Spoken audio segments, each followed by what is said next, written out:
నమస్కారం. నా ప్రసంగం ప్రారంభించే ముందల ఇక్కడ ఉన్న పిల్లల్ని ఒక ప్రశ్న అడగాలనుకుంటున్నా. పిల్లలందరూ రెడీనా? ఇంపాడట్లేదు, రెడీనా? ఇక్కడ ఎంతమంది ఐఏఎస్ అధికారులు అవుతారో చేతులు పైకెత్తండి. ఓకే, చేతులు దింపండి అమ్మా. ఎంతమంది ఐపీఎస్ అవ్వాలనుకుంటున్నారు? చేతులు పైకెత్తండి. పోలీస్. ఓకే, ఎంతమంది డాక్టర్లు అవ్వాలనుకుంటున్నారు? ఇంజనీర్, లాయర్లు తగ్గిపోయారు. ఓకే, మోస్ట్ ఇంపార్టెంట్ క్వశ్చన్ అడగబోతున్నా. ఎంతమంది రాజకీయాల్లోకి రావాలనుకుంటున్నారు? చేతులు పైకెత్తండి.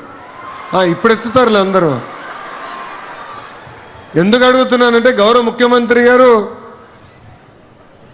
ఒక కుటుంబంతో కలిసారు. ఆ కుటుంబంలో 5 పిల్లలు. ఎవరు ఒక్కరు కూడా రాజకీయ నాయకులు అవుతారని చెప్పలా. గౌరవ ముఖ్యమంత్రి గారు పక్కన కూర్చుని కూడా అందరూ ఐఏఎస్ అధికారం అవుతాం, ఐపీఎస్ అధికారం అవుతాం అని చెప్పారు తప్ప ఒక్కరు కూడా రాజకీయాల్లోకి వస్తారని చెప్పలేదు. సో తల్లిదండ్రులు కూడా కోరుతున్నా, బాగా చదివిన వారు కూడా రాజకీయాల్లోకి రావాల్సిన అవసరం ఉంది. సమాజంలో ఏ మార్పు అయితే మనం ఆశిస్తామో అది రాజకీయాల ద్వారా మార్పు మనం సాధించగలుగుతామని ఈ సభాముఖంగా ఇక్కడున్న తల్లిదండ్రులందరికీ నేను తెలియజేస్తున్నా.